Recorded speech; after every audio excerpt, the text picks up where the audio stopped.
کو رکھنی چاہیے اور ان کی غلطیوں پر ملامت کی بجائے ہمیں بچے کو حکمت کے ساتھ سمجھانا لڑکپن یا بچپن کی وجہ سے میں ایسے کہہ رہا تھا۔ خیر حضرت انس چلے گئے کام کرنے کے لیے۔ راستے کی تربیت پر مثبت اثرات لاتی ہے۔ اس طرح ملامت جو ہے وہ بچے کی اعوذ باللہ من الشیطان الرجیم بسم اللہ الرحمن الرحیم اللہم صلی علی محمد وعلی آلہ وصحبہ وبارک وسلم رب اشرح لی صدری ویسر لی امری واحلل عقدۃ من لسانی یفقہوا قولی آمین یا رب العالمین۔ بچوں کی تربیت کے حوالے سے آج جو ہمارا دوسرا ٹاپک آف ڈسکشن ہے کہ بچے پر غصہ اور ملامت کرنے سے اعتراض کرنے چاہیے۔ بچے بڑی نازک اور حساس طبیعت کے مالک ہوتے ہیں۔ جس طرح تعریف اور تحسین بچے کی تربیت پر مثبت اثرات لاتی ہے، اس طرح ملامت جو ہے وہ بچے کی تربیت پر جو ہے انتہائی منفی اثرات لاتی ہے۔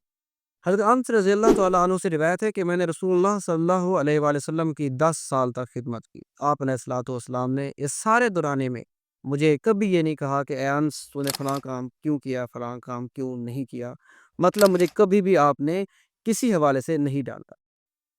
ایک اور روایت میں حضرت انس فرماتے ہیں کہ ایک بار اللہ کے رسول صلی اللہ علیہ وسلم نے کہا کہ اے انس تم فلاں کام کرنے کے لیے چلے جاؤ، تو حضرت انس نے کہا کہ میں نے کہا کہ میں وہ کام کرنے نہیں جاؤں گا، حالانکہ آپ نے کہا کہ میں دل میں یہ سوچ رہا تھا کہ میں وہ کام کرنے جاؤں گا، جسٹ میں اپنے لڑکپن یا بچپن کی وجہ سے میں ایسے کہہ رہا تھا۔ خیر حضرت انس چلے گئے کام کرنے کے لیے۔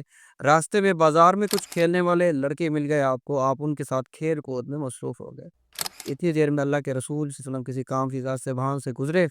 آپ نے دیکھا کہ حضرت انس رضی اللہ تعالیٰ عنہ بچوں کے ساتھ کھیل کود میں مصروف ہے، تو آپ نے ان کو پیچھے سے پکڑا اور کہا کہ اے انس تو فلاں کام کرنے کے لیے گیا؟ تو انس نے کہا کہ نہیں اے اللہ کے رسول ابھی جاتا ہوں۔ اب دیکھیں اتنی تاخیر اور اتنی سستی اور غفلت کے باوجود اللہ کے نبی علیہ الصلوۃ والسلام نے حضرت انس کو ڈانٹا نہیں، بلکہ پوچھنے کے بعد پھر آپ صلی اللہ علیہ وسلم وہاں سے رخصت ہو کے چلے گئے۔ تو ایسے معاملات میں ہمیں سوچنا چاہیے کہ ہم اپنے بچوں کے ساتھ کیا طریقہ کار اختیار کرتے ہیں۔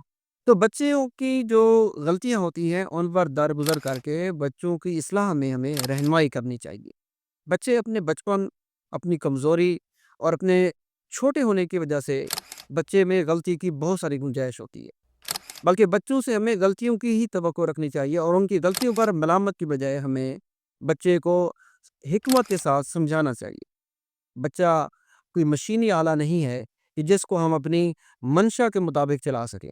والدین کو چاہیے پر غصہ کرنا یا بچوں کی جو تنبیہ ہے اس میں انتہائی جو ہے ہم کہہ لیں کہ توازن پیدا کرنے کی ضرورت ہے۔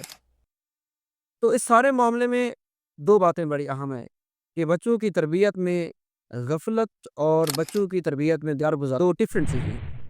بچوں کی تربیت میں جو درگزر ہے وہ انتہائی مثبت اثرات لاتی ہے، اور بچوں کی تربیت میں جو غفلت ہے اس کے انتہائی منفی اور خطرناک اثرات نکلتے ہیں۔ دعا ہے جو کہا سنا اللہ پاک کی توفیق۔